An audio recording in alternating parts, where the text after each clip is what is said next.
welcome everybody out for our study session this evening.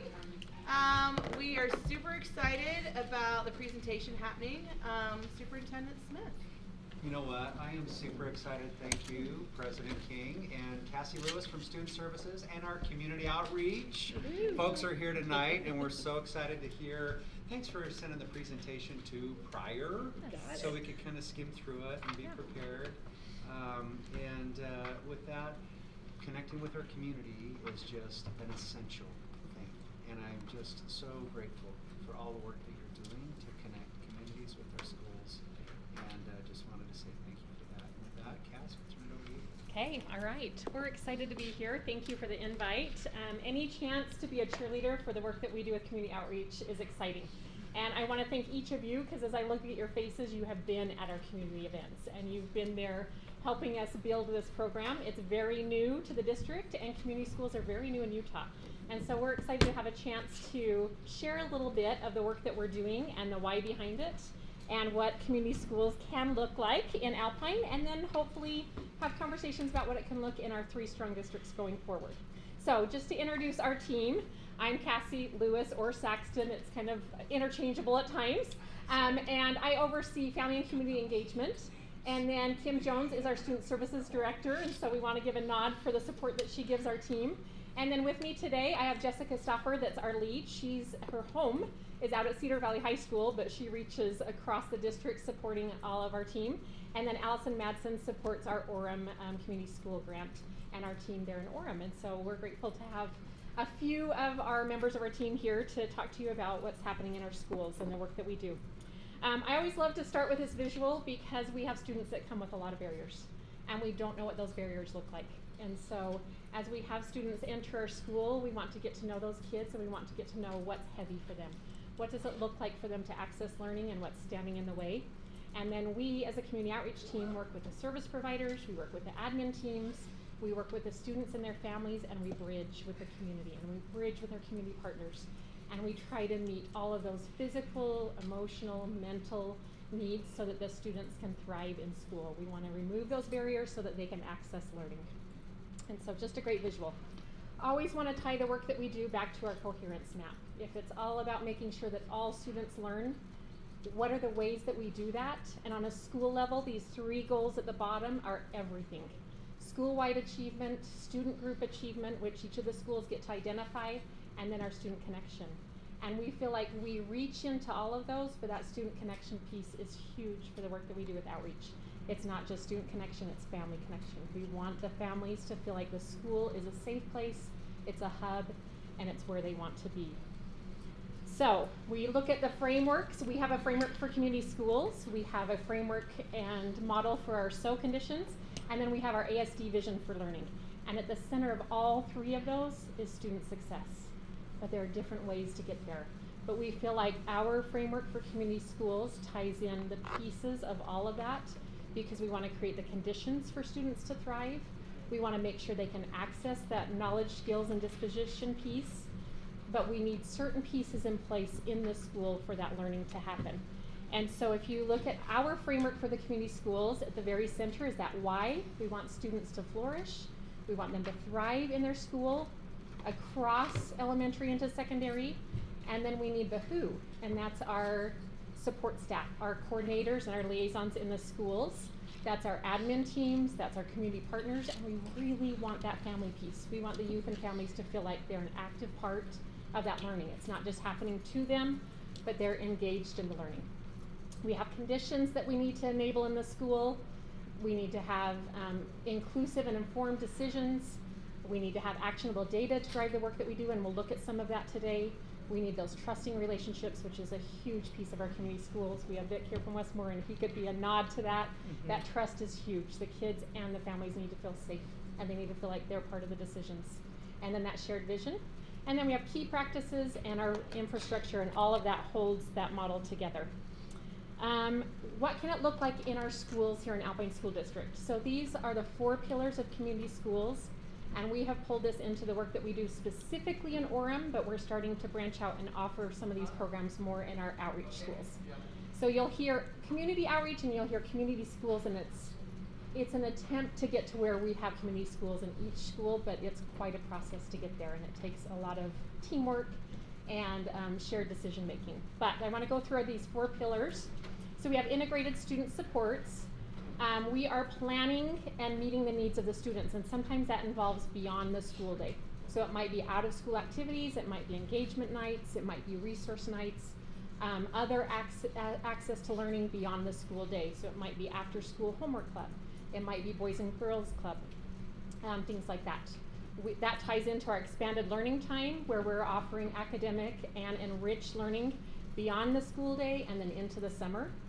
And then we have our family and community engagement, so we're bringing in partnerships, we're building trust within the school, and we're looking for those solutions and our community partners that can help be a part of those solutions, and hopefully for free. And then collaborative leadership and practice. So we're meeting with students, families, admin teams, community partners, and our other service providers to make sure that we're all working towards the same thing. Okay, so our integrated systems of support. I want to zoom in on that 1 pillar for just a moment so that you can see what it looks like to add outreach at the schools that we have. We're not district-wide yet, but we're reaching. We're trying to get to where we have community outreach support across the district, and then specifically in our 3 strong districts. So we work together. A big part of it is our outreach providers meeting with SST or so, whether that's secondary or elementary level, and really identifying goals that the admin team want to work on. We don't want to step on any of the other service providers' work that they do. We know that that's vital and important, but we want to be a support because there's a part and a role for everyone, starting with admin through our counselors, teachers, advocates. And then we have our social workers or our school-based therapists that really help to meet those social and emotional and even sometimes physical needs. But they also need to be freed up to do the restricted services of therapy. And so when we add that layer of community outreach, they can work on the basic needs, those physical needs, and really free up our school-based therapists to have that time. SST, yes. what's that? It is school success team. Okay, So thank you. yes, student or school success team. So that's typically in your high schools that they have an SST meeting, and then social emotional well-being is typically that SO team in elementary. And so we want to add that layer of support so that we can take some of the work off of our social workers. Here's our feeder patterns district-wide, and you'll see some stars where we have outreach. You'll see some gaps. There's areas that we're not serving as much. And we plan our team and our coverage, and this is about our 4th year implementing. It changes year to year, but we plan it based on data. So we look at the needs, we look at our McKinney-Vento numbers, we look at services that are provided, we track every touch point, and we offer outreach at schools, but we also need admin support because we want there to be clearly defined goals. And so you'll see that we have some areas with more coverage and some with less, and we'll be working on trying to balance that as we build 3 strong districts. We provide through braided funding and grant support. We provide some liaisons in the schools, and so you'll see that. You'll see some that are school provided. So if they have yellow behind the star, that means that the school has set aside either TSSA or their school lands, their trust lands. They have pledged the money to offer an outreach person at their school. And so we're starting to see more of that. We have 5 more come on this year, and these lovely ladies have been helping bring them into our team and train them. So we love that we're seeing admin value this and fund it because it's helping build our team and the work that we do. So we're going to spend some time right now zooming in on one of our schools. Jessica's going to share some success stories and kind of the process at Cedar Valley of how they're becoming a community outreach school. Sure. So Let's just switch it.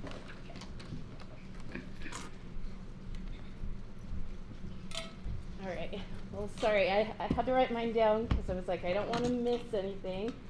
And so I just want to keep my ideas all kind of together. But I'm excited to share with you guys today what it looks like for the community outreach program at Cedar Valley High School. So I started the community outreach as a community outreach coordinator at CVHS in January 2023. One of my first steps, many first steps, was to get to know the students and the families. Luckily with having families referred to me for translation services, and also kind of getting my foot in the door to help the counselors and let them know like I was there to help with the physical needs for students, to kind of help our social worker be his sidekick, that they started to refer students to me. And so as I took that time to go and visit with students and families and starting to understand like the needs of the family and what things were going on, I was able to kind of starting to put together a voice from our students and our families and kind of build like the needs and starting to see the things that we needed to have help with, support with at the school or partnerships for. And so I started to build a framework, and with my as my guide, I built a asset-based team with the help of all the key players in the community, outside of the school, but also inside our school.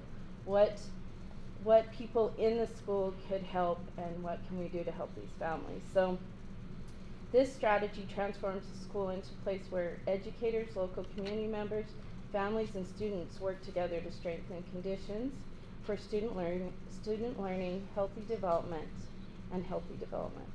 As partners, they organize in and out of school resources, supports, and opportunities for young people to thrive. So I just wanted to first off introduce you guys to kind of some of our team members, not all of them, but I wanted to point out a few of them. These are the people that's kind of helped me to put the key framework practices into action. So all those that we talked about in that circle, these guys are kind of my help to make those things work. And so together we've been able to address the basic physical, mental, and emotional health needs of students and their families. We've been able to promote a school climate that is safe, supportive, and connect students to a broader learning community. So I just kind of wanted to talk about a few of these and kind of point out a few of the things that they've done to help. So first off, I have to be in contact with my admin team, counseling team, and then like our school-based therapists, advocates, teachers, and support staff. They have the most contact with a lot of the students. They know what's going on. They're able to help me to know like where I need to put my focus, what students do I need to help with, but also they kind of have a vision of what they want the school to look like and our goals and what's happening there and what supports they'd like to see. So I have to work with them in order to kind of start setting up the supports, the added supports that we need there at the school. And then I was excited because I joined the Chamber of Commerce out in Eagle Mountain when it was just Eagle Mountain. Now it's changed to Valley Crossroads, but that was an added support as well because I was able to meet with Melissa Clark, who's the president over the Chamber, and get to know a lot of the companies and the places out there because I needed to know if parents were looking for jobs, who could they contact, if parents were needing like childcare or other stuff. She kind of helped me find those connections, but also I joined the nonprofit group, and that put me into a lot of connections with that, with other people that were, it wasn't necessarily something that families had to pay for. These were things that maybe they could get some support and help free. So that has been a huge asset as well. And then inside our school, a lot of our clubs have helped with a lot of my different activities that we've done, and bringing those students in to be able to get student voice and collaboration there has been great. So National Honor Society, Latinos in Action, Student Council, Key Club, all have helped with many of my events. And then, and more, I was gonna say Math Club. So those are just to name a few. And then we decided that we needed classes out there for parents. They were struggling to be able to communicate with counselors, with teachers, and couldn't keep an eye really on what was happening with their students because they weren't able to communicate so well. So we reached out to Alpine Adult Education, and we were able to create the English classes out there for the parents. It's been a huge success. We knew there was a need. We started out, I think, with 80 our first year, and we've been up to around, I can't remember, it was over 100. I think maybe it was 180, wasn't it, last year? This year's 189. Yeah. So it's just grown. And so grateful that we've been able to offer that to parents so that they can communicate with the school, with the teachers to find out kind of more about how the systems work. Tabitha's Way, I Care for Kids, we just had them out there today actually to do a vision clinic. We saw 30 students and we were able to get them glasses and an eye exam. Some had never had an eye exam or had glasses before, but ended up with them today. So, and then I have a list of a lot of our nonprofit community partners there in the front, like Community Action Services, Birthday Box, Les Olson Company. They aren't, but Pioneer Community Church, and I have a guy that I met through Eagle Mountain Surfs for local donations for bikes for students. So these are some of the partners, and this is huge. So I can't say that it's just me and our school. It's all these people coming together to help make sure that these students are getting the needs fulfilled and to be able to have the success that they want in the school. So I'll go to our next slide. So with this team effort, with all these team partnerships, we've been able to create systems of support to implement targeted frameworks. So that first framework that we were talking about. And I was going to say there's more things that we're doing at our school, but these are just a few. So if we're expanding enriched learning time opportunities, when I first went out to Cedar Valley, I learned that a lot of the students were struggling with the language, but also like having individualized time to work with their teachers and needing more of that time. And so what we did is we set up a after-school pizza parent study group, and we invited parents if they wanted to come, which was a great opportunity. They could talk to teachers at that time or find out what their students are learning about. And also we invited like quite a few of our clubs to come, the students, and they've been tutoring, they've been helping to serve pizza, they've been there to help translate. So that's been a great opportunity for our students. As you see, that first year that we started this, we had 846 students that participated. Well, I put those together in our after-school tutoring program, and then we had Circles Youth Development classes in Spanish and English. And so we were able to get students even more enriched learning time during that, because they were learning about how to set goals, how to prepare for the future, healthy relationships, healthy habits, kind of a fun class for them that was outside of their learning time to just kind of prepare for the future, how to set up savings accounts and things like that. And then our next one that we kind of targeted out there was integrated systems of support. So our food pantry, and we've done code drives.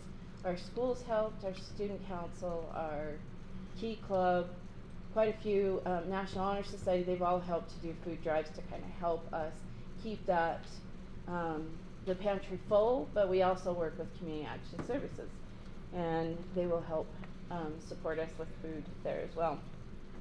But we were able to help 88 families, well, 88 orders filled for students and families. I do have quite a few that come back, so I don't always mark if they come back for second times for stuff or help. And then our holiday help, we were excited that we could offer that as well with our partnership with Tabitha's Way. And we were able to get 60 families help last year during the holidays, but also with our Christmas in the Valley program that we do. I was allowed to refer some of our family names that I was aware of that we were working with. I was able to refer them to the Christmas in the Valley program, and they raise funds and are able to give families checks so that they can go and buy something for their students for Christmas. And so if they aren't doing stuff for Santa or they aren't able to get that, that's another system that we have in place to help families with Christmas. My next one is a culture of belonging, safety, and care. We started a new student breakfast, and I've been working with the counselors with that, and we just have students that come, that registered the month before, come the next month, and we have a breakfast, and we kind of do a get to know you. We want to know like what questions they have, like what clubs they're interested in, things like that, and discuss a lot of the the school, where can you find your counselor, how would you apply for scholarships or do driver's ed, things like this to kind of help our students so they get an understanding more of the school, but also maybe feeling a little bit more comfortable there, and maybe create some new relationships while they're there at the group. And then our fifth one is I just put together all the resources, and you can see on the table there that or the pie chart what we did to help families within that year. So a lot of that was the supports that we did, the Community Action Services did to help families. So 111 students and families were able to get individual care, which I think is pretty amazing. Jess, I've got a question on that. Mhm. Almost 30%, it looks like, of the resources are going to translation and food. And so huge for those Yeah. two things, Yeah. right? And so is that tracking similar here in the 26 fiscal year, or have you seen that shift just a little bit? Food still stayed pretty high. Translations maybe gone down a little bit more. I still am translating for a lot of families that I had kind of helped before, like last year and stuff, but that has definitely slowed down as like the change in the United States. So yeah, I was like, and some families are starting to learn how to communicate themselves as well because of our classes and being here for a little bit longer and stuff. So yeah, but I do still translate quite a bit. Yeah. Are you the only translator, or do you have other? We actually have, I was like, there's maybe a handful of translators, but it's just hard because we all have different assignments at the school, and sometimes if someone's pulled to help with an IEP, or someone's pulled to help with like registration or something else, then if someone else comes in and needs that help, then I was like, we're on duty. And sometimes we have to use Propio as well. So, because I was going to say, not everyone's our Spanish speaker. I've helped families from Afghanistan, which spoke Dari, and a family from, I don't know where they were from, but New York was where they'd lived before, but they spoke Arabic. So, yeah. All right. Sorry, I'm probably going over my time. I will Got 2 hustle. minutes. Okay. So I just wanted to share with you our last slide. This is kind of some data from the past I'm going on to year 3 that I've been there at Cedar Valley. Our first year, our goal was set for like a 92% graduation, and we didn't quite hit it. We were close. But our second year, we were set at 92% and we hit our goal, which I was super excited about because there was quite a few families and students that I was pushing for. We can do this. And then in our connection survey, I was really excited to see the growth in that as well, that we had positive relationships with adults and that we had student connection, and it grew. And I attribute that also to a lot of things that we've been doing with community action, the community outreach in our school. I just want to share a quick story with you, and I'll hustle really quick, sorry. This is one of the students that I met in March of 2024. She was brand new to the country. She didn't speak any English. She came to me as a referral from the counseling office to help her family with the registration process. And during that process, I learned that her family needed help with food, clothing, English classes, medical insurance, validating their work credentials in the U.S., and more. A list of things. The living circumstances of her family qualified her for McKinney-Vento, so they were in temporary housing. I helped to connect them to the outside resources for support to help support them in their home. I helped Kay and her family learn the systems of the school. Her name's not Kay, but I've shortened it. I helped them learn the systems of the school as they came to us with questions. And then I connected them to support at the school. Kay has had a desire to get the most that she can from her high school experience, and she has come with some very difficult barriers to overcome. But with the help of the school staff and our teachers and our counselor and our community partnerships, we've been able to break down those barriers. Last year, she passed the WIDA test, which I was so surprised. I never had heard her speak English. And someone was like, she passed the WIDA test, and I was like, what? I'm like, how? So I said to her, how come you never spoke English to me? She wanted to participate on school sports teams, and she came for searching for help, but she didn't have any insurance. She wanted to do cheer. She tried play different things, and we finally this year we got her connected with a community partner for medical insurance, and she was able to secure a place on the Cedar Valley High School ballroom dance team this year. So I'm so excited for her. She's on track to possibly graduate early next year, and she's working on receiving her seal of biliteracy. So having these resources available to help her family and a support team in place to help her realize her dreams has been crucial to her success.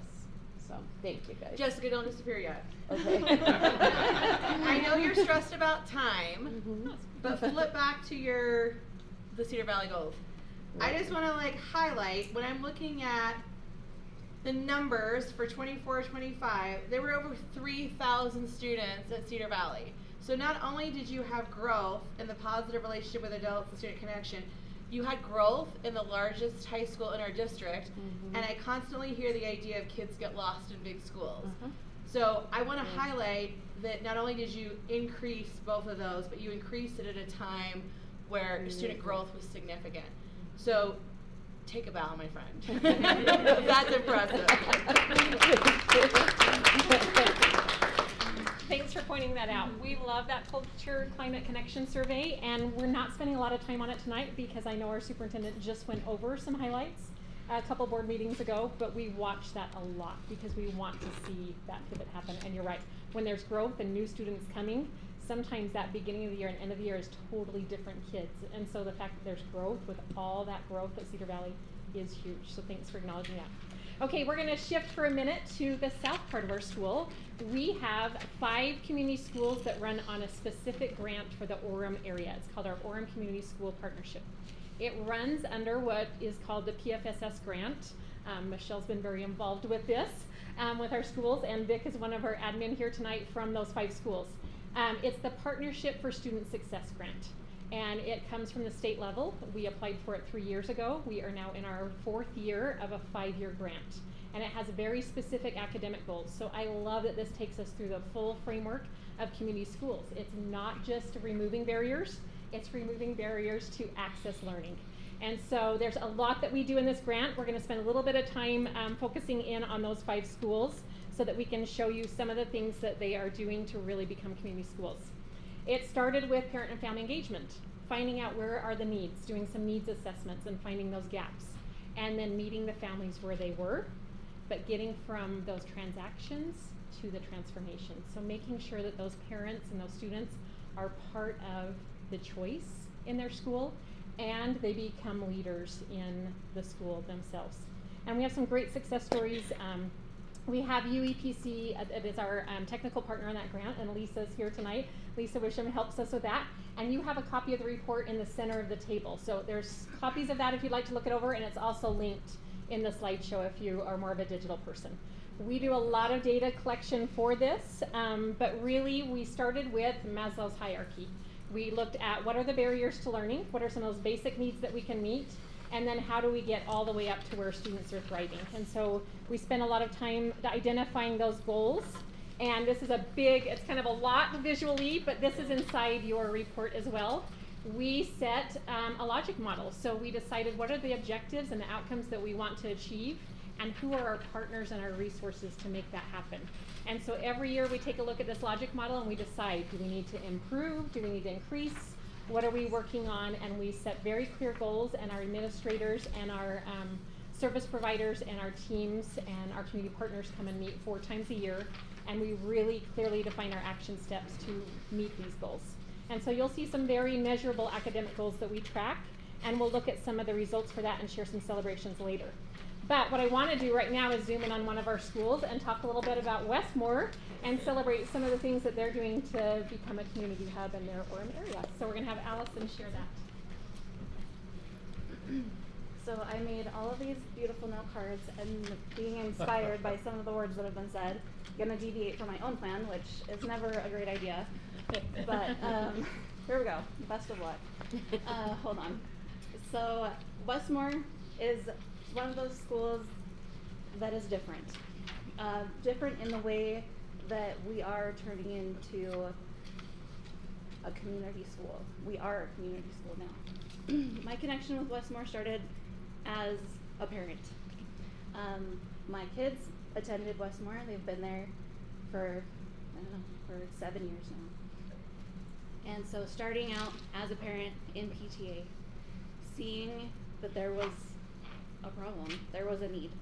So going out and deciding that I was going to go out for PTA president and seeing that that still wasn't enough, and then deciding to go for a crazy opportunity and applying for a job in the district to make more change. This is the story with a lot of our parents at Westmore, and we're seeing the effects in a very positive way. At Westmore, we follow the community school model. We believe in the 4 pillars, that without the emotional, physical, social, and family well-being of our students, that they can't thrive in the classroom, that those stop growth. How often can you sit in a meeting and say you have a cavity and you ate something sweet and it's stuck in there and it hurts? You're sitting in this very meeting and you're thinking about your tooth. You're not thinking about what I'm saying, you're not thinking about whatever documents are in front of you, you're thinking about your tooth. We're trying to prevent that from happening to our students with this program. And it takes a whole group of us. So we're trying to make a hub, a community hub at Westmore. So here's just some of the highlights from last year. I won't go over all of them, but feel free to ask any questions if I skip one that you're really interested in. Westmore is striving to follow a community hub model, the central place where families and neighbors and students can come for support, resources, and a strong community where everyone can thrive. Here's some of our highlights from last year. Like I said, we coordinate a lot of events at our school with all of our community partners. Some of the things that we work on is food insecurities. So we do a couple major food drives seasonally. The biggest one we do is our Christmas food boxes. Some of you guys have seen those highlighted. I like to write about that one a lot. It ends up in some of the newsletters. But last year we fed 200 families, and that is about a 2-week supply in these big boxes that we're creating. And so thanks to a generous donor and our community, we were able to feed 2,000, wouldn't that be something? 200 of our families at Westmore. And just for a little perspective, Westmore student body is about 500. So when you're looking at these numbers, they may seem small, but the percentage on most of them is close to half, which is crazy. Last year, 172 students were involved in our backpack club, which we pair with our 512 organization that Cassie will talk about more later. This year, we're at 190. So those numbers are increasing. And then of course we have our Wildcat Pantry that is on site. And last year we had 74 families come through. This year we're already at 65. So just based off of the half-year mark, we're projected to double what we did last year. This has been really great because our community partner is actually Community Action Food Bank. They have several of our schools that we're now partnered with, and they stock our shelves. We put in orders with them and they come and bring us the food, so we never have to worry about our pantries going empty, which has been fantastic. Clothing, we have a nonprofit organization that Westmore works with that's called Giving Angels. Last year they clothed 700 individuals in our community, and we are hoping to do the same again this year. So we're hosting our second event in just a couple weeks. Then we also have had partnerships with the Linden Orem Rotary Club, who gave us 80 winter coats last year for our students, and then the same amount this year for donations. We also host many community events. Our most popular one is our multicultural and art event. This one I love because it's showcasing our families. They get to come out, they get to show us their food, they get to show us their culture, they get to show us who they are in a safe and warm environment. And it just, the food is great. So if you guys want to come, that's coming up too on the 19th. You're welcome. It will be great again, and they just love the kids this year have been saying that they want to sign up to participate. So they'll come in and sign up their parents with me. Be like, my mom's gonna make her empanadas this year. Let her come. So it's so great to see them getting involved. We also really love our partnership with Orem PD. They came into the school 22 times for positive interactions. So we have reading with police and we have our cookies with cops, but then we just invite them to everything. We let the kids have as many touch points with the police as they can, because lots of them have had bad, scary interactions, so we want to break down that barrier, that they know that they're another support system for them. And then the last one we have is health. So we have brought in UVU Dental as a partner for last year. They helped over our sperm number with that one is 60 students in the spring semester. So they came in twice a week and they helped about 6 students a week. So that was fantastic. And then our after school program, we partnered with Boys and Girls Club. This is a great partnership for us because not only do they help have a safe environment for the kids to be after school when their parents can't attend to them yet, they also help us find housing and other supports for these families. And they also help with the food. Part of having a strong hub is having a strong way to identify our needs. So we've gone over our systems already. Jessica did a great job of who they get referrals from, but that's the biggest part for me as the community outreach coordinator is knowing who to talk to, knowing how to communicate, and finding those needs. So it can be anything from changes in behavior and attendance and academic progress to just someone's a little bit sluggish. That might be something that happens too. All of these are indicators that there might be something wrong. There might be a need that's not being met with that student. So one of these, identifying these needs as a team, came up with our success story that I will share with you. So I'd like to introduce you to Sam. So his name has been changed, but Sam is our little success of the year. So with Westmore and Alpine School District, we partner with Friends for Sight. And this became a life-changing event for Sam. Sam had passed all of his eye exams when we bring in all the PTA members and they point at the little chart, and he'd passed them all, no problem. His teacher came to me and said, something is wrong. This kid cannot see. He is not progressing. Can we screen him again? So I took him out of class and brought him to the nurse and said, we need to screen him again. And she was just like, I do not know how this kid is passing his eye exams. He cannot see. And I was like, well, okay. So we got him signed up for our Sight Fest. And then he met with our Dr. Jared Davis, who's been a volunteer with Friends for Sight for 14 years. And he found this. And this happens to be a metal shard in his cornea. It had been there long enough that it had rusted, and there had been a network of veins that had built up around it. And he was legally blind in that eye. So this poor kid had been walking around for, when we talked with the doctor, he said it's been at least a year, if not more.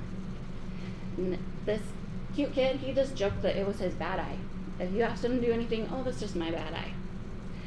But with the help of Dr. Davies, he was able to get this removed pro bono. With the help of Alpine Foundation, we were able to get gas cards for his family to take him out to the office. And now our cute little friend Sam is totally recovered and rocking his first pair of glasses and actually loves them. So we're excited to see where Sam progresses throughout the rest of the year with his academics. His behavior's already improved. We don't talk about him as much in our intervention meetings, which is great. And overall, he seems to be a happier, healthier kid. This is all just a testament to the community school model. We are trying to take our school, and we are succeeding from taking it from what it was to what it can be. We are evolving.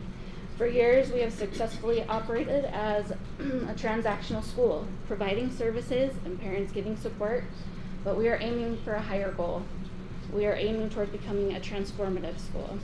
In a transformative school, it becomes more than just an exchange of resources. We're looking to build power together.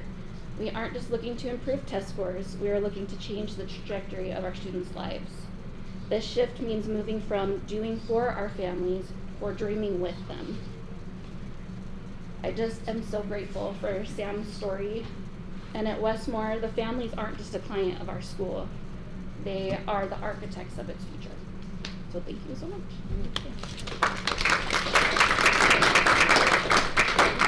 I love that story. I happened to be there that day, and there were tears in that doctor's eyes as he identified an incredible barrier for that student. And I know the intervention team had been worried about this student, his behavior, his academics, and then add second language on top of that. And I'm really excited to see how this student progresses because they were able to remove something that was impeding his learning.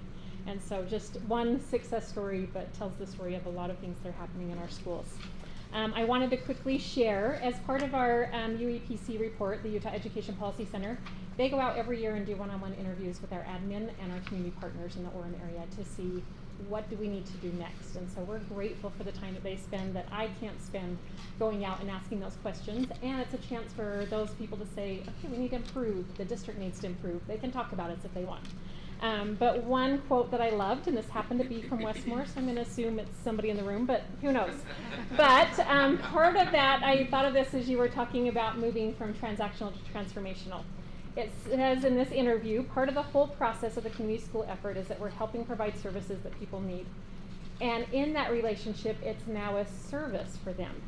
They've gotten the things that they need, and now they're saying, what can I do to help? We're starting to move from transactional into that transformational. And they're now a part of the solution. They feel like they're part of the community and they want to serve in the school.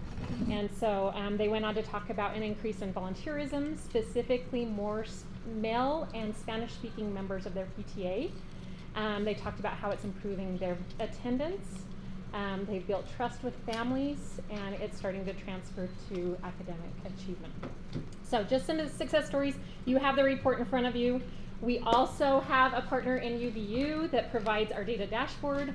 Our community partners and our admin teams love this dashboard. Anything they ask for, our rep from UVU makes it happen. Brady's amazing.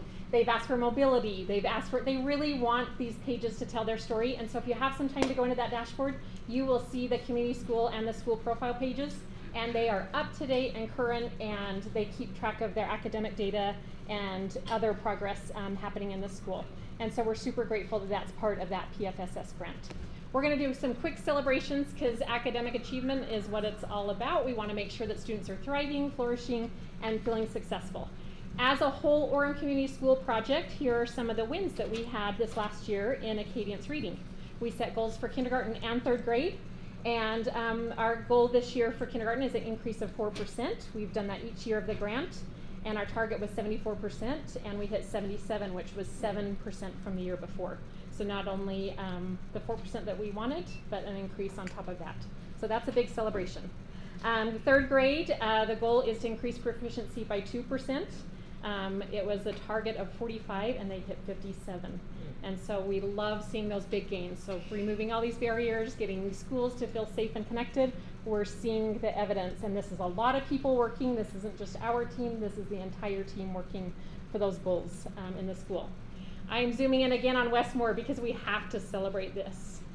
Look at those kindergarten numbers. I mean, that was averaged into our other schools, but 42.9% growth in Acadience reading. Holy cow. I hope you have a lot of celebrating at the end of the year, Westmore. Orem Junior. So we have a goal for 9th grade completion so that we can feed everything into our feeder pattern all the way to graduation from high school. And Orem Junior, when we began the grant, was at 61.4% for 9th grade completion. Each year we trade increase by 2%, so our goal was 74.6 this past year, and they hit 87.9. So a lot of celebrating happening at Orem Junior as well. And it's fun when we meet in the fall and we finally start to have all the data coming in. Some of it's slow, and especially high school graduation, but we do a lot of celebrating as an Orem Community School partnership. Mountain View, concurrent enrollment is part of our goal. We want them to be college and career ready. And so we set goals there of 3% in taking one course at least. We want to improve that each year. And our goal this year was 28, and we saw an increase of 42. And when you see the number of students since the grant began, it's almost double. So kids are accessing concurrent enrollment and really becoming college ready. And look at the number of credits per student, 7.5. So they're really taking advantage of a great program to learn on that college level and really advance. High school graduation rate, goal of 85.9, and our target for the end of 5 years was 87.9, and this last year Mountain View was at 88.4. So just some really great celebrations for some of the data that we track in those Orem schools. Lastly, we want to kind of go through some of our community partners, because I don't want any of these partnerships to be lost as we divide into 3 strong districts. We have a lot of cross-sector partners, and it's taken a lot of time and energy to vet these partners and to make sure they offer either free or reduced services for our families. And so it's a little bit of a scrapbook of some of our events. I know some of you have been involved in some of these.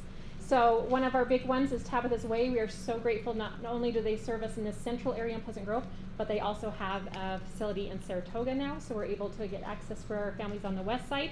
And just recently they did 1,000 meals. Some of our team helped put those together, and then our service provider and admin teams delivered all of those meals this year. So we're so grateful for that partner. Community Action Services, as was mentioned, our pantries are filled by them, but they also do weekend meals for students. They do snack bags for our schools so that we have access for some kids that maybe come to school hungry. And then 512 does our weekend meals. So we send students that have food insecurity home with food for the weekend. They come down, sometimes it's private, sometimes it's just part of the school culture. And they fill their backpack with food so that they don't have to wonder where the next meal is coming from when they don't have free and reduced meals at school. We also have for clothing needs, we have a new partner this year, which is Kind Fund. They will do up to $150 per student to get coat, shoes, clothing, things of need.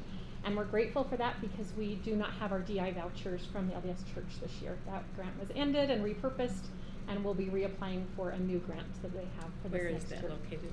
It is not really located anywhere. Okay. So the founder is Chelsea Baugh, if you're familiar with the Baugh family. They donate the money, and then they provide volunteers that go and do the shopping. You turn in a wish list, they do the shopping, and they deliver the items to the school to give to the students. So they're kind of out of Orem, but they're not a location. We are one of their first partners, and we're giving it a go this year, and it's been great to add them to our team. We could not do what we do without our Alpine School District Foundation. So our 501(c), Tyler and Karen really help meet the needs that we have gaps. So if we cannot find a partner, we try to find all of our vetted resources. They come through and say, okay, what does the family need? And they help us with that, including transportation to a doctor's office if needed. United Way, we are so lucky to have an added community center here in American Fork. They've always been a great partner with their center in Provo. But now that we have a center locally, they are providing some of our extended learning. So they do classes for families, students, parents in the evening. They run a summer course that our students are invited to. And they also do our Sub for Santa holiday meal help and help a lot of our families in this community. So we're grateful to them, and they're hoping to expand. They're bursting out of their community center here in American Fork. As we mentioned, a lot of site vests. This is such a great way to remove an immediate barrier. 194 kids so far this year, we had more today out at Cedar Valley, have got free glasses, and immediately it's so fun on delivery day to see kids notice things. All of a sudden they can read something they couldn't read before. They can connect with somebody and they notice details. And so just a great way to give that gift of sight so that they can learn. Other free resources for some of those physical, mental, emotional needs. We have all of these partners that come into our buildings and do resource nights, offer flyers, offer free programs. And we are so grateful for each of them, and we'll continue to ask for their support. Boys and Girls Club help extend that learning time, and so they come into several of our schools and offer an after-school program free of charge, and even a summer school free of charge with scholarships that they offered. They were able to fund every student this past summer, even though they lost some of their grants. With our Orem Community School project, because of our literacy goal, they make sure that students are in a book reading when they are after school. And so you can see that they had 44,000 minutes engaged in reading in the after school program. So we're super grateful for that partner. And as mentioned, they also help with housing needs. Family support. So we also want to extend the learning to families and help create a better transformation for them. and a better situation for them. And so we have UVU Stronger Families, we have United Way Everyday Strong. They'll come in and teach courses or offer classes for our families. We have partners that provide tax help, vocational training, and language and translation support. And then we try to do WIDA nights on school levels so that families understand what that test is and what the purpose is and how to help their kids succeed in that. Another extended learning is that we have our Alpine Adult Education. We talked about the Frontier program. We've also just last week added an English class course at Silver Lake based on need. So we're excited to have another way to support, and we're trying to get one at Vista and Westlake right now. And we're grateful for our Alpine Adult Ed that helps to fund that, the instructors for that. And we're also grateful for Community Action that provides circles, some after school learning. And as Jessica mentioned, we also have Pizza Parent and Study Group. And Frontier, if you want something amazing, I know Polaris is an amazing graduation. There's a lot, Dan Peterson is amazing, but ATEC. But Frontier Adult English class, 141 graduates last May, and it was so fun to go and see them celebrate with their families. This is just a quick list that we're kind of building of all of our barriers and all of our partners, so that as we continue on, we can make sure that we have really well-vetted partners that we can connect families to address these barriers so that students can learn. Data, I know these slides are shared with you, but we kind of want to break down our members of our team, our coverage, and our touch points already this year. As mentioned, we don't duplicate, so if a family reaches out for food, we track that once. We don't continue to track each time they come to the pantry. But you can see that needs are different. I love that Rob's over there adding up numbers. Needs are different depending on the area, and we watch that and we track that, and each school offers different services. You see that there was a lot of translation support at Cedar Valley, and I don't think it was even on your pie chart because the office is typically handling that. Yeah, so depending on the support in the school, it may not come to outreach. But you'll see our south area, our west, our Lake Mountain area, a lot of touch points, and some of that is because they offer a lot of after school. They reach, our team members cover multiple schools out there instead of one like our Orem schools, and our resources are harder to get to on our west side, especially with transportation needs. And so we bring a lot of services to them at the school. And then our Aspen Peaks area. We know that we are a little bit more weak in our Aspen Peaks area for coverage. This year we split our full-time person at Lehigh into two based on some McKinney-Vento data that you'll see. We needed somebody in AF and we didn't have increased funding, so we tried to cover two areas with one person, and we'd love to increase and offer more supports based on some data in Aspen Peaks. It hasn't been as much of a need until now. We see some changes happening. So quickly, I also oversee McKinney-Vento. Anna Beltran is amazing at this, but I just want to show the trends. We went over last year's numbers with you guys previously, but I want to show that we're down a little bit on McKinney-Vento this year. Some of that's just due to changes in enrollment and maybe less newcomer families in the area, but we have seen an increase in unaccompanied homeless youth. So that's students that do not have a guardian assigned to them. Whether that's because of deportation, whether that's because of incarceration, there's a lot of reasons, but we have some students that do not have a legal guardian right now. So we track those under McKinney-Vento. So we've broken down our data so far this year by our 3 strong districts so that you can kind of see and look and notice where the growth is. You can see our high point in our south area is Mountain View, and neighboring schools, Orem Junior, Lake Ridge, and Westmore, kind of some of our high flyers, and that's why we have one-on-one outreach at those schools. And you can see our unaccompanied homeless youth is 29, and then we have some schools that don't have McKinney-Vento right now, but that kind of gives you a snapshot. In our Aspen Peaks School District, we have 145, so about the same numbers. But you can see American Fork High School and Greenwood and AF Junior. Based on that, we knew we needed some more supports in AF, and so we're starting to see an uptick in our McKinney-Vento in that area, and so we want to offer more support in our central area for those families. And then in our Lake Mountain, 138, and you can see that Cedar Valley, Westlake, which are big schools, so of course their numbers are going to be high, but they're high for your area, and Frontier, and so we have someone at Sage this year too. So we've got coverage in those areas that have an increased number of UHY in Lake Mountain as well. So real quickly to summarize, and I know we've gone over on time, and I hope we have a minute for questions. Just wanted to highlight some bright spots. We love our community partners. We love that we're starting to move along to get to transformation in our cycle of improvement. We love that we're supporting our school-based therapists, and we know that they're freed up a bit in some of these schools to really work with those students with some emotional needs. We love that schools are saying, hey, how can I get outreach, to the point where they're starting to fund their own if we can't offer it on a district level. We love that when we set clear academic goals and we have admin support to help us run the whole system, we are seeing improvement. And we're tracking that data, especially in the Orem area. We are excited that just today in budget appropriations up at this state, there is a new bill. It's the first time we've had a specific grant for the work of cross-sector community partnerships. And so I've been involved with Promise Partnership up in Salt Lake and United Way to get this bill from an act into a bill. And it's to the tune of $5 million that's already in the governor's budget, and there'll be about 20 LEAs that can apply for this, and we hope to be one of those. It's targeted at some rural areas, but there's also some feeder patterns that we feel like we could align with. And so there's information on that if you want to click on that and learn more about SB 165 from Senator Fillmore. Outreach coverage, we're excited that we have coverage in all three, and we are excited that we were part of the Office of Legislative Auditor Generals came out last year, and they met with principals, they met with outreach people in schools, they were collecting best practices for their handbook, and we made it onto the top 10 list for school administrators. And so you have a copy of just one. Our page was 2 pages. If you turn that over, this is kind of what the handbook is for. If you turn it over onto the back, you'll see their recommendation for community school model to free up administrators to focus on instruction.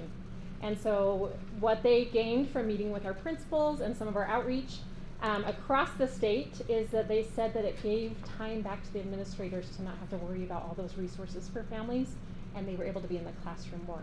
And that was one of their other top 10, was to make sure that our instructional leaders are in the classroom observing the teachers and helping them.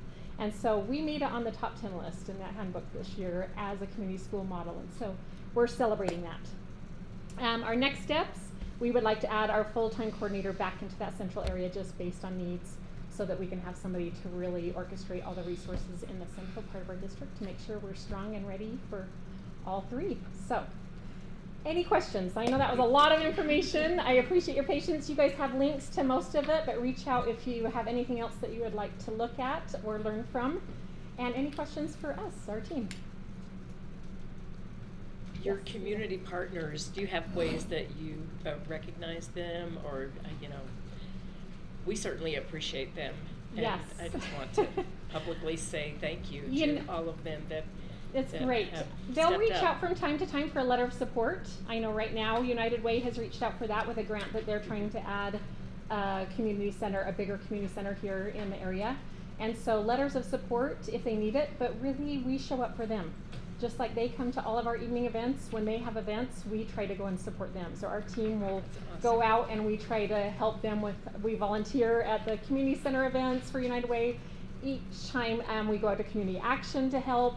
And we go to Tabitha's Way to help. We just try to give back by serving them in return. That's And great. so we do a lot of Great that. to And our show. counselors and our service providers, they go and help whenever they can too.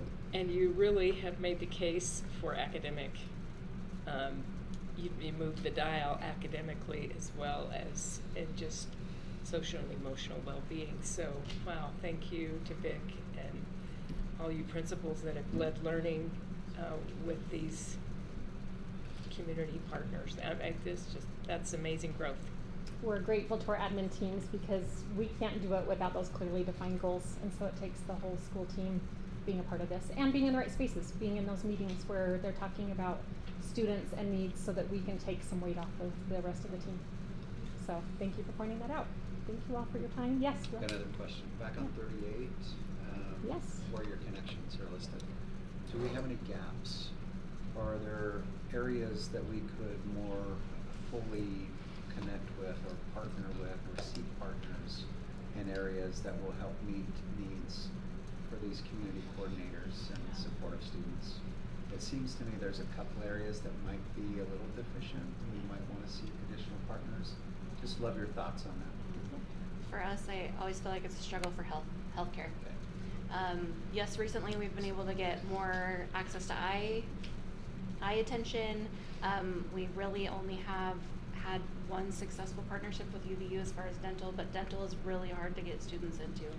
We partner with Mountain Lands, and they're always booked out at least 6 months. So it's really difficult for the health sector as far as partners go. And some changes on the state level are making that more difficult. Oh, Yep. dear. Yep. A lot of changes to Medicaid and Medicare. It's a lot of cuts. And so I serve also on a community outreach with Intermountain, and they're prepping for that and what can they do for families that now are losing services. And so a lot of changes coming with that.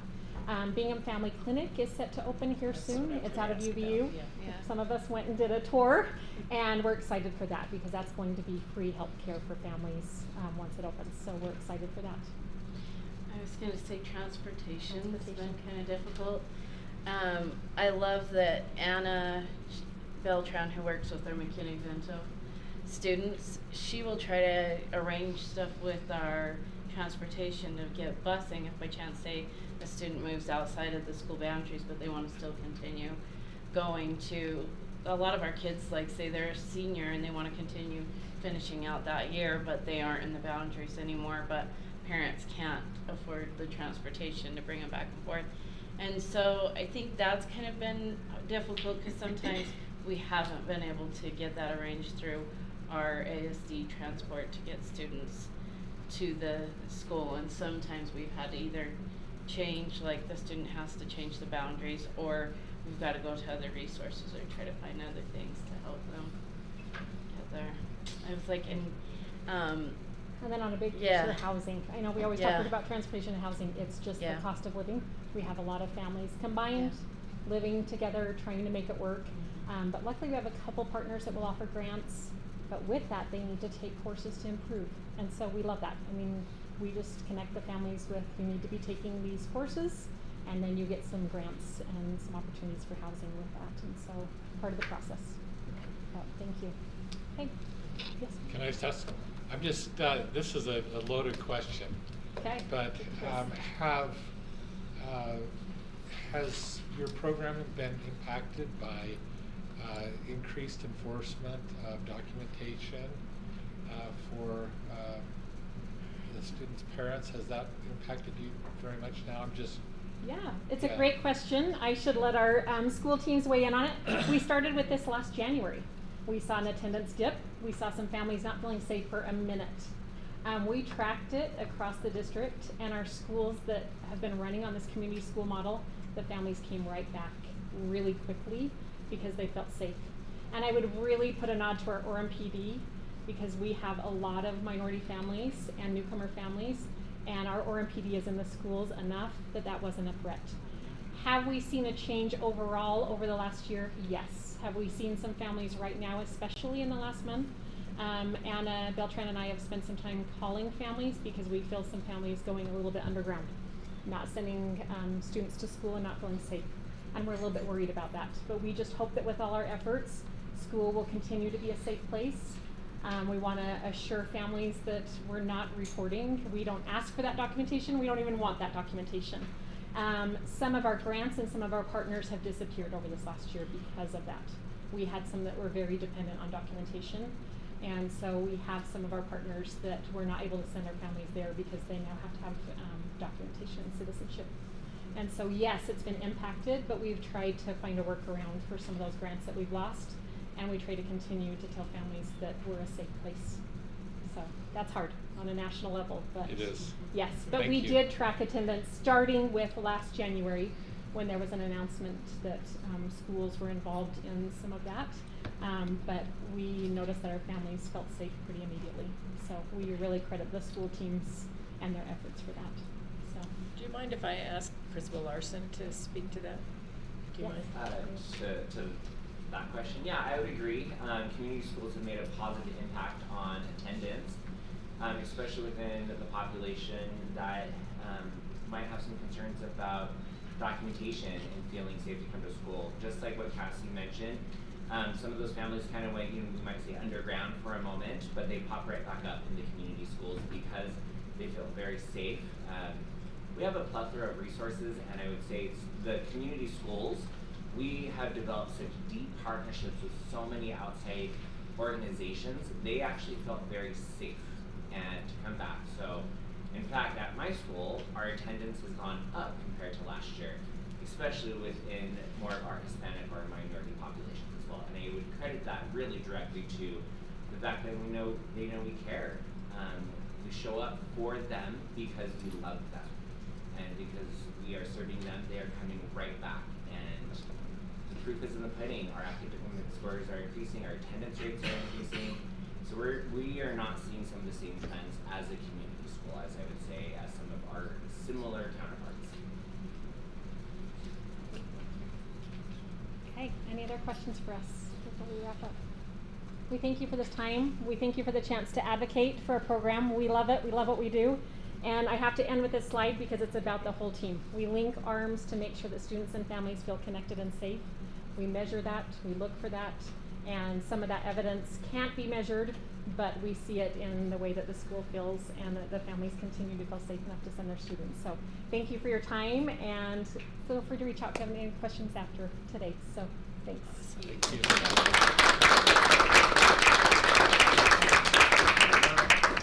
Okay, I want to thank everybody, especially our community outreach coordinators. It's just really impressive the work that you do. We're incredibly grateful. We are adjourned until our meeting at 6 o'clock. Thank you.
We are going to call our meeting to order. Okay, my brain just stopped functioning. I want to start off by excusing Joylyn Lincoln. She is out of town tonight and not joining us. We're going to start off with the Pledge of Allegiance by Vicki Carter. You're there. Thank you.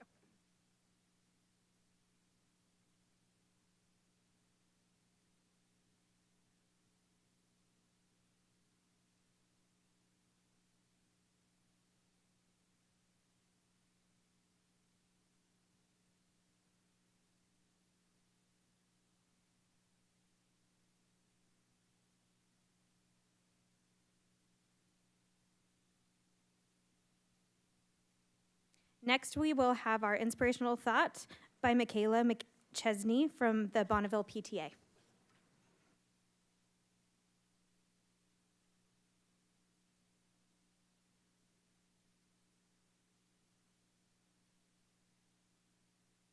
Okay.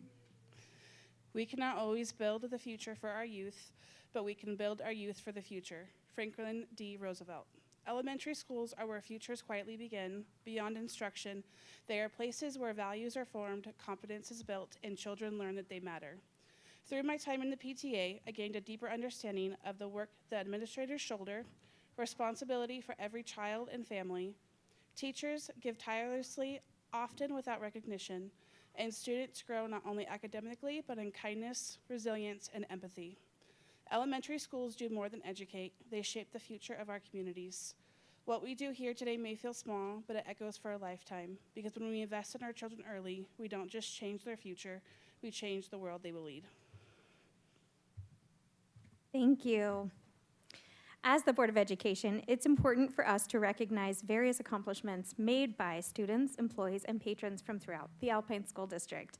As we honor the individuals and groups this evening, we acknowledge the families and others who have helped them to achieve their goals. Thank you for the support you have offered to those, and we are going to recognize them at this time. We appreciate your attendance here tonight.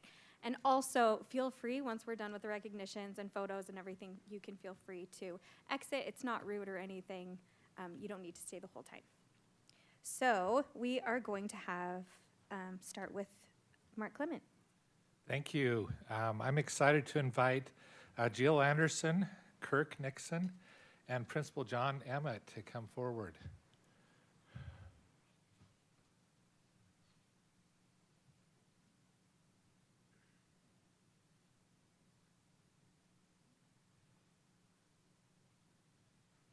I have to tell you that I am pretty excited to be able to have this award presented. I remember when we talked about this, John, that's something that the school found was really unifying, and we really appreciate this opportunity to honor you tonight. Jill Anderson was a dedicated school nurse serving at Mount Mahogany Elementary and other schools. She deserves our highest praise tonight for her heroic, life-saving actions in late November, when one of our crossing guards suddenly collapsed while on duty. Jill rushed to the scene without hesitation and performed immediate CPR using an AED to stabilize him until emergency responders arrived. It's because of Jill's quick thinking, calm composure, and decisive action that a life was saved. We're profoundly honored to have such a courageous and compassionate professional serving our students and staff. On behalf of the board, we thank Jill for her bravery and for representing the very best in our Alpine family.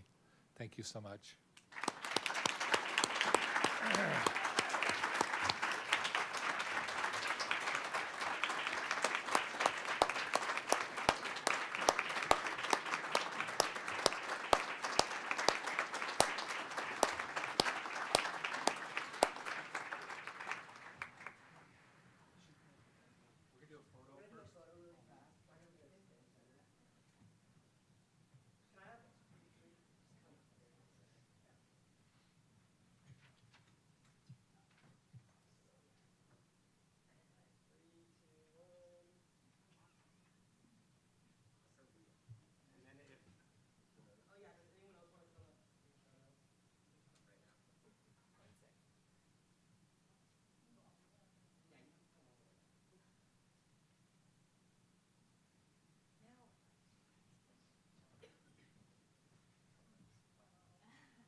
All right, next, we are excited to honor several individuals from Bonneville Elementary School and welcome Principal Matt Dias to present the Spirit of Excellence Awards for his school.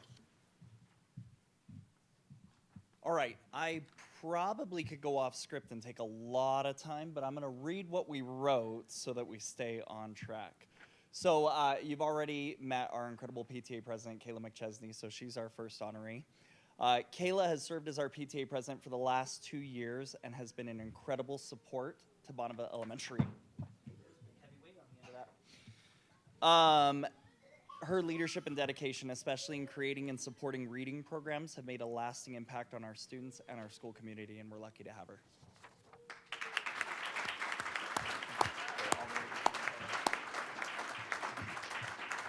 All right, our next volunteer is Leslie Allen. She's been instrumental in making our take-home reading program a success. Without her countless hours of work over the summer and throughout the school year, this program would not be where it is today, and our students are better readers because of her efforts.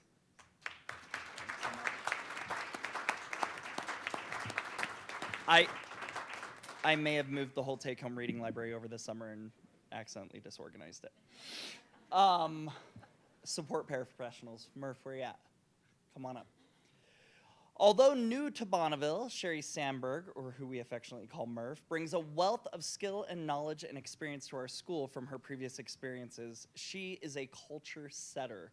Everybody at the school knows her and loves her. She's always willing to step in and help us wherever needed. Don't let that fall. I already did it once.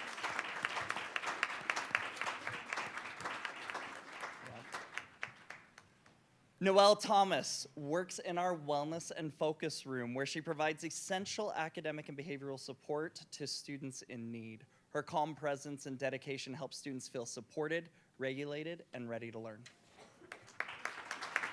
Thanks. Appreciate it. All right, Ashley. All right, this is my favorite part. I love the teachers. They're the backbone of the school, and they're incredible. And Ashley is an incredible teacher. She has this ability to connect with young learners while setting high expectations. Her students have shown significant growth in both academic assessments and in their confidence, reflecting her strong instruction and care for each kid.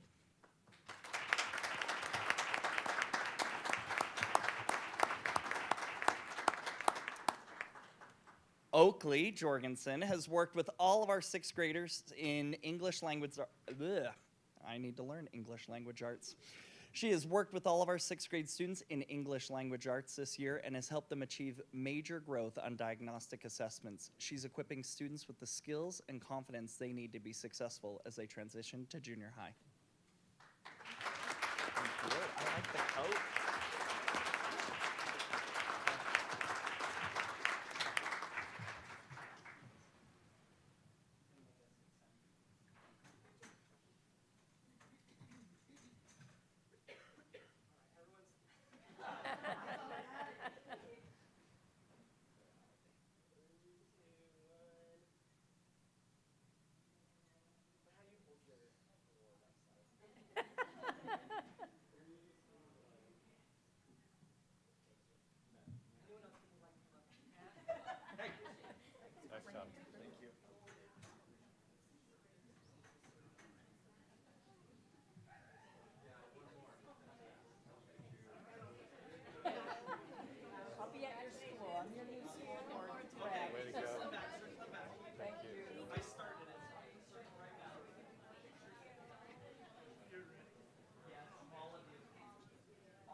All right, the fun part.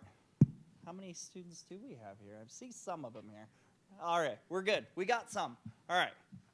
So, when we were asked to recognize our school, what I did is I ended up emailing all of our teachers and I said, please pick a student from each grade level because I believe every one of our students is deserving, but these are the students that were selected out of Bonneville Elementary by the team leads and by the teachers on each grade level.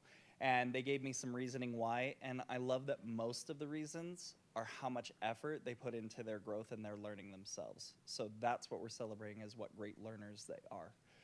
So the first student that we're going to recognize is in 6th grade. It's Daxton Carlson. He's being recognized for his strong dedication to school, his loyalty as a friend, and the respect he shows to those around him. Good job, dude.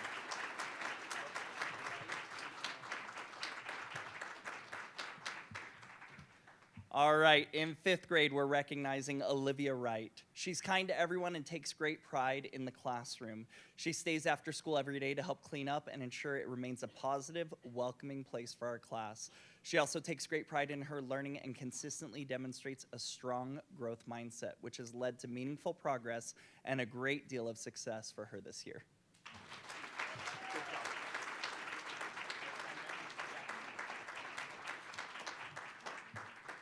All right, from 4th grade, we have Alan Rodriguez Martinez. He went from 366 to 446 on his math diagnostic and has made 333% growth this year so far, which we're only halfway there. He continues to work hard and improve his learning. So celebrate Alan.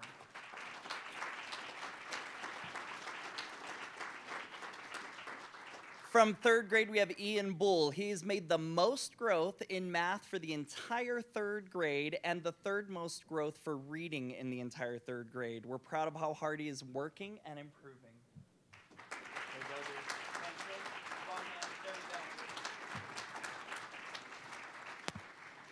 All right, 2nd grade, we have Fernando Campas Perez. He has shown so much growth this year, not only academically, but also socially and personally.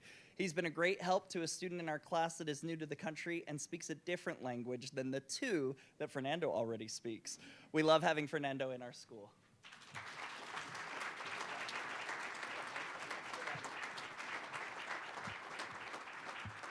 All right, from 1st grade, we have Eleanor Wilkins. Eleanor, yeah. Always tries her best on all assignments, even if they challenge her. She's a great friend to all students, and her kindness is contagious.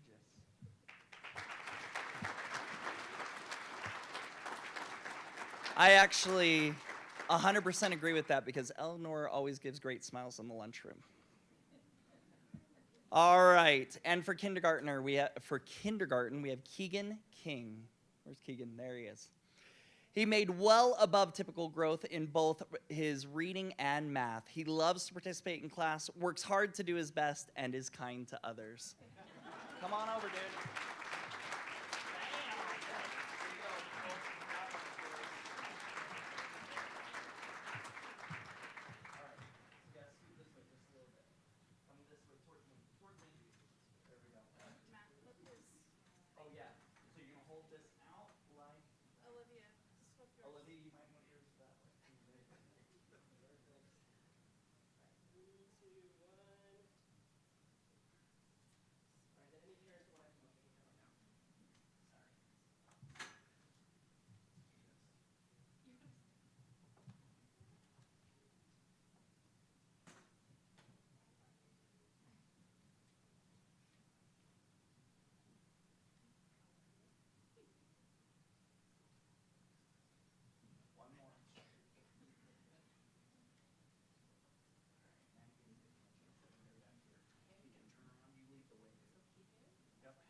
All right, that is always a great part of our meeting.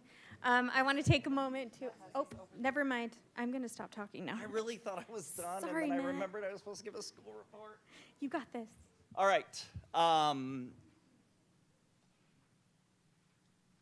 I consider myself really lucky.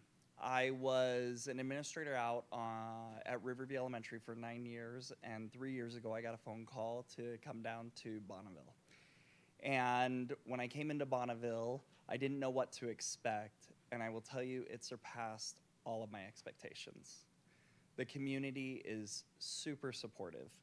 The parents are incredible. They're trying so hard to give their kids the best life they possibly can. We have incredible students who work hard every single day. We have teachers that bring everything that they have into the school every single day.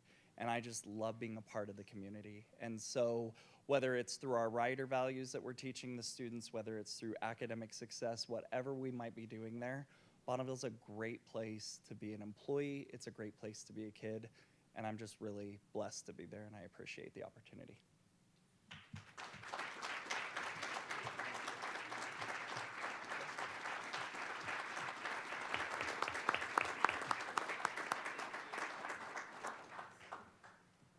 Okay, now it's my turn to talk. Sorry, Principal Dias. Okay, thank you so much, and thank you to all of the parents that brought your kids out tonight.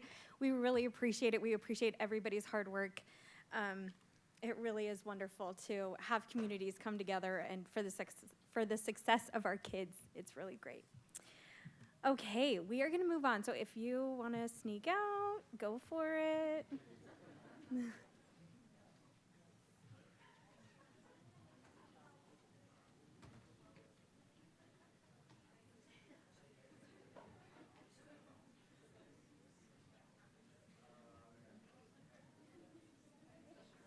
Special Staff, that does not apply to you.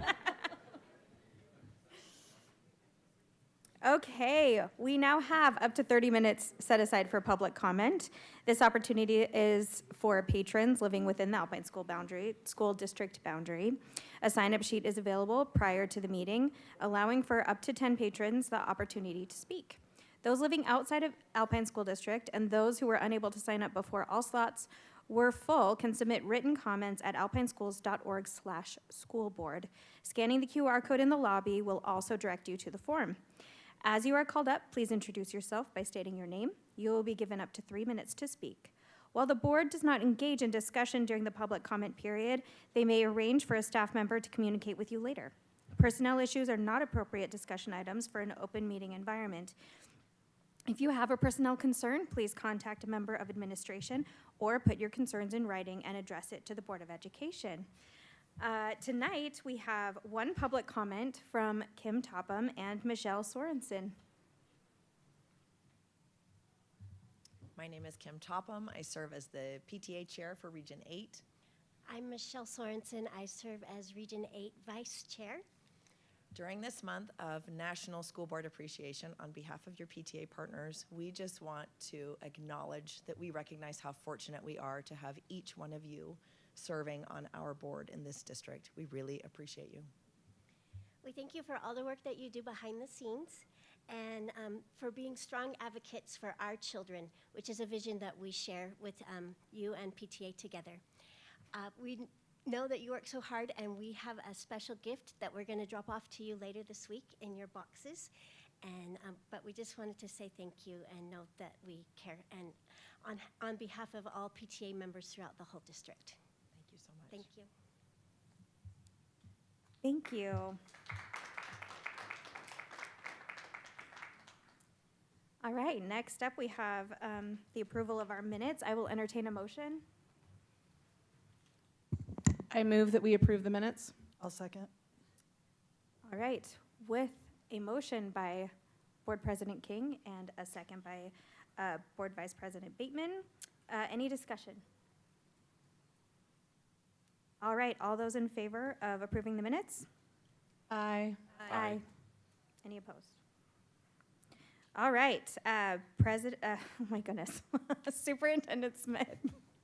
I'm going to happily give you the mic. Thank you, Board Member Peterson. We have just one routine business item tonight. We have some LEA-specific licenses for your approval. They were in your packet. Would recommend you approve the routine business. Okay, I will entertain a motion. I move that we approve the routine business. Second. All right, with a motion by Board Member Clement and a second by Board Member Wilson. Any discussion?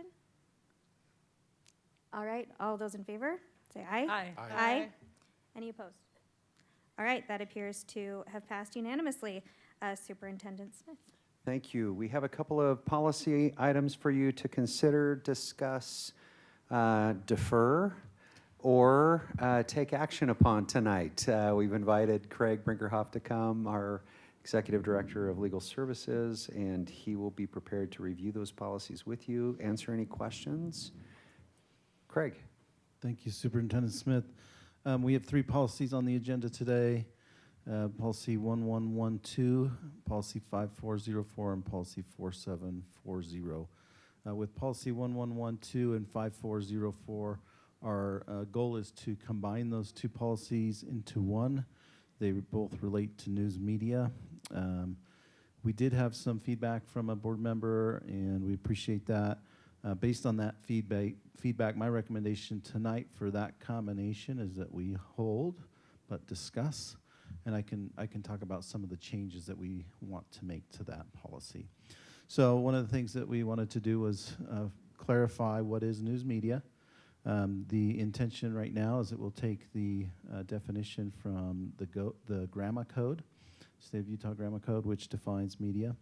And then also, in order to, where these policies extend to new districts, we want to make sure they're friendly to new districts. And so one of the things that we wanted to do is change, it talks about the communications department. There's no guarantee that those new districts will each have their own communications department, at least in that structure. They could have some form. And so what we're going to propose is that maybe we change it to something like communications team. And a communications team can be anybody that the superintendent designates for that purpose. So those are a couple of the changes that we're doing there. And then we're making a couple tweaks with FERPA within that policy. And anyway, my recommendation for tonight is that we hold on both the retirement and the combination of those 2 policies so that we can kick that back to our policy committee and bring it back to you next month. Okay, thank you.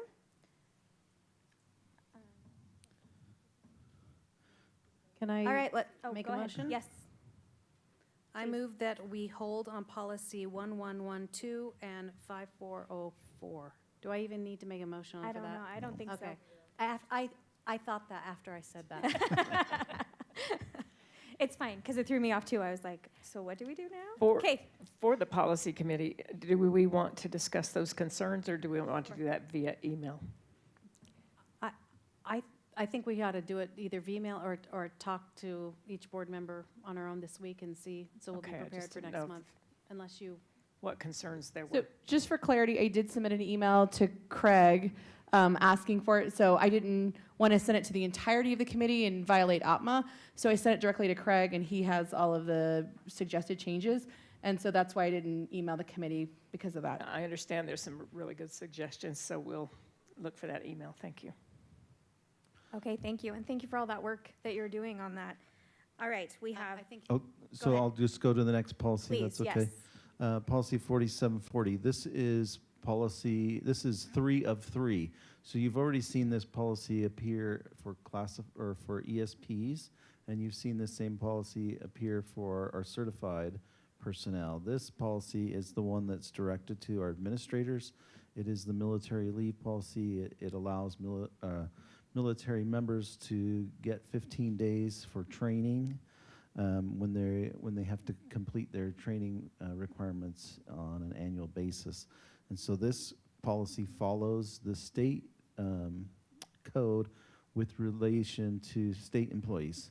And where the political subdivision, we as an LEA here in the school district, we're not necessarily state employees, but we wanted to offer the same benefit that the state is providing to their employees, which is a great benefit to those people in our military, those that serve our country, that are also teachers and administrators, so they can have time off to do that training and not have to take personal time off.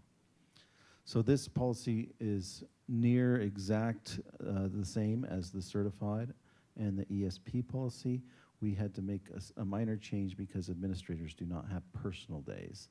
And so if they go over the 15 days, then it would be a vacation day rather than a personal day. So that should be the only tweak or difference between the other two policies. Okay, thank you. Does anybody want to make a motion? I move that we approve policy 4740. I'll second it. All right, with a motion by Board Member Wilson and a second by Board Member Beeson, do we have any discussion? I think it's been clear that Craig has outlined we've done this before, and this is the third, so I appreciate the clarity. Craig, thank you. Okay, any other comments? All right, all those in favor, say aye. Aye. Aye. Any opposed? All right, that appears to have passed unanimously.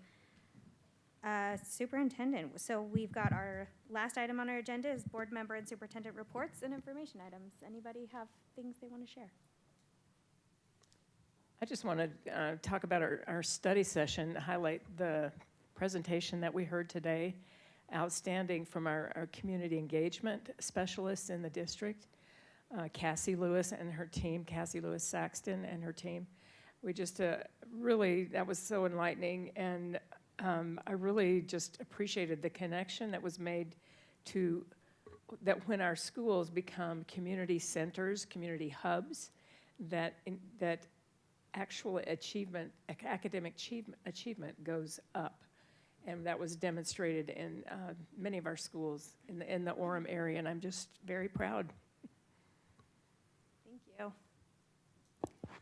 Superintendent Smith and I had the opportunity to attend the Reflections Recipient Awards night with our students, and it was an absolute joy to be with those students and see some of the wonderful and outstanding work with those students. And it's just so joyful to be with kids that are excited to show their work and their creativity. Oh my goodness. And so it was a great night. I'm so grateful for the PTA that really cares about our kids and gives them an opportunity to shine every year through Reflections.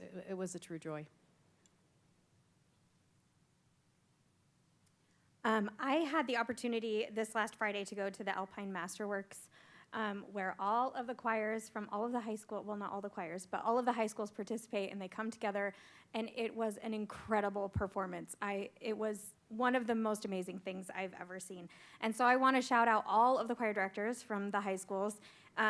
Thank you so much for all of your hard work, and especially Alec Powell, who has taken this project on. It's a big lift, and they're working with UVU. And I just want to give them a huge shout out and a just great job. Thank you so much for all that you do. I want to recognize Brian Crosby and our bands over at Willow Creek Middle School. So they were selected to perform at the UMEA conference, the Utah Music Educators Association. And it's a pretty big honor and just a testament to the incredible program that he has built, and for the kids who show up day after day. I will never not be amazed by students who on day one have never touched an instrument, and then by December they're having concerts and really showing their progress. So congratulations to them, and they will be doing that in the beginning of February.